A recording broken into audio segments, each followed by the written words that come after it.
que eu repito mais distante? Porque ele não é o último. Ele corresponde ao último quando a gente está falando da família A. Mas quando a gente está falando da família B, o último elétron distribuído não corresponde ao elétron mais distante, aquele que está na camada mais externa. Por isso que esse período aqui corresponde ao elétron mais distante distribuído. Além disso, ele vai indicar para a gente o orbital que está esse elétron.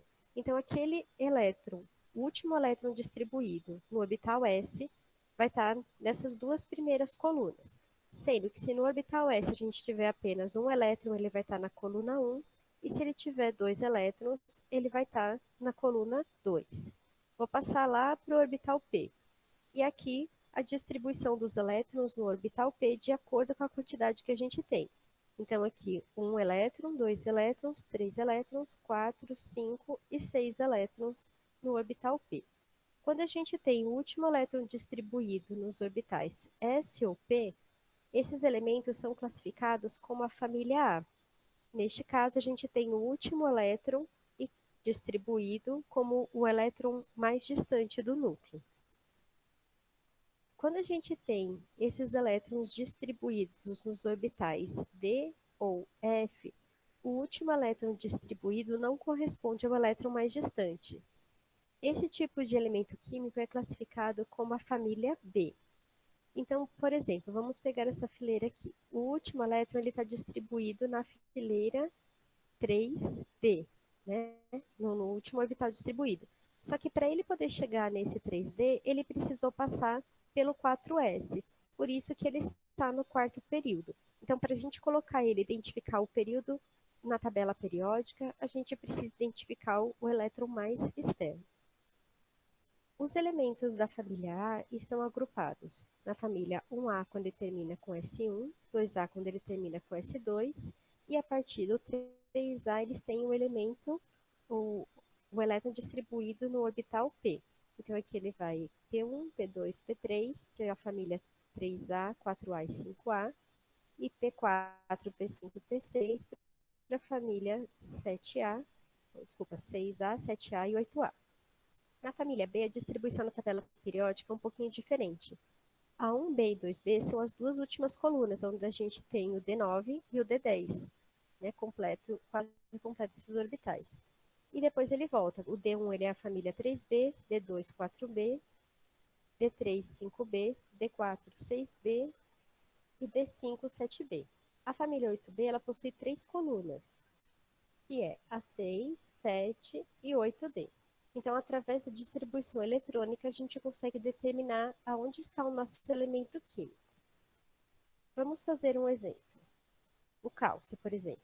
A gente pega esse elemento químico, o seu número atômico e faz a sua distribuição. O elétron mais externo está aqui, 4s2. Se é S2 ele pertence à família 2A, e como a gente tem o 4 aqui na frente, ele está no quarto período. Então, 2A, quarto período, o cálcio estaria nessa posição. Conferindo na tabela periódica, aqui está o cálcio. Tá muito rápido ou tá bom assim?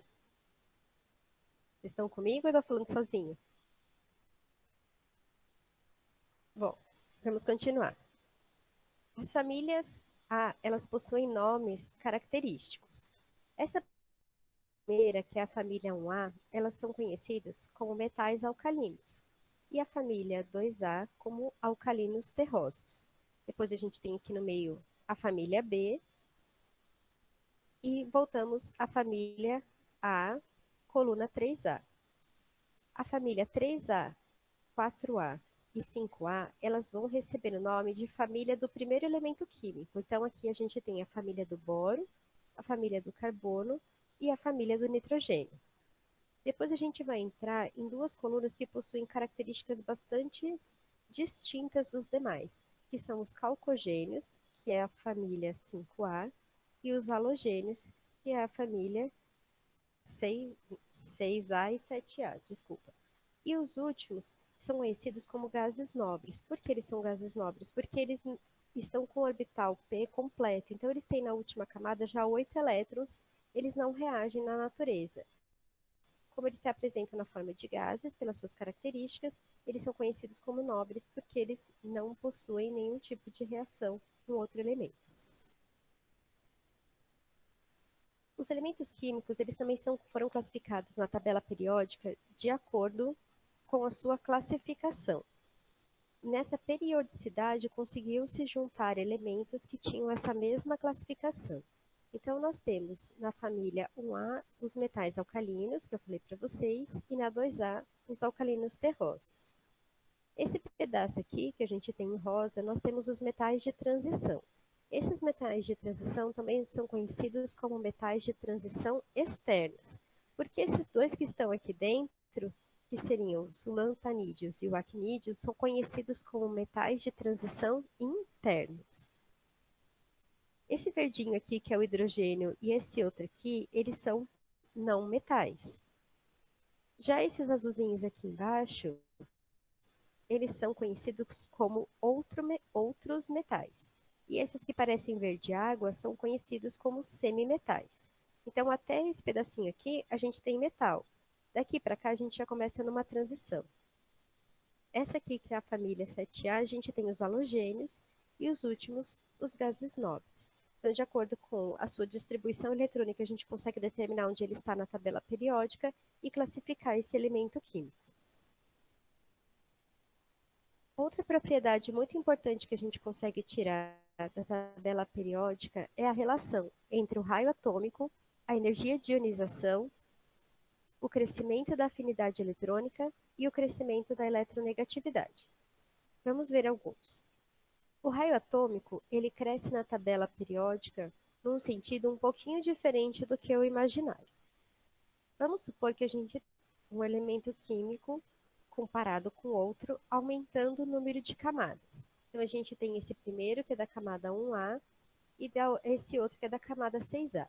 Se a gente aumenta as camadas da eletrosfera, automaticamente a gente aumenta o tamanho do átomo. Então, quanto maior o número de camadas, maior vai ser esse átomo. Então, aqui é intuitivo a gente pensar que o raio atômico vai crescer da menor para a maior camada. Mas existe um outro tipo de pensamento que a gente tem que ter. Nesse sentido aqui, aumenta o número atômico desses elementos. Então, numa mesma camada, vai aumentando o número de elétrons distribuídos na eletrosfera. A gente poderia pensar que quanto maior o número de elétrons, maior seria o tamanho desse átomo, mas não acontece assim. Por quê? Porque a gente tem numa mesma camada, na mesma proporção, aumentando o número de elétrons, aumenta o número de prótons. Então, a gente tem uma carga ali naquela mesma camada energética maior. E quanto maior essa carga, maior vai ser o poder de atração do núcleo e da eletrosfera.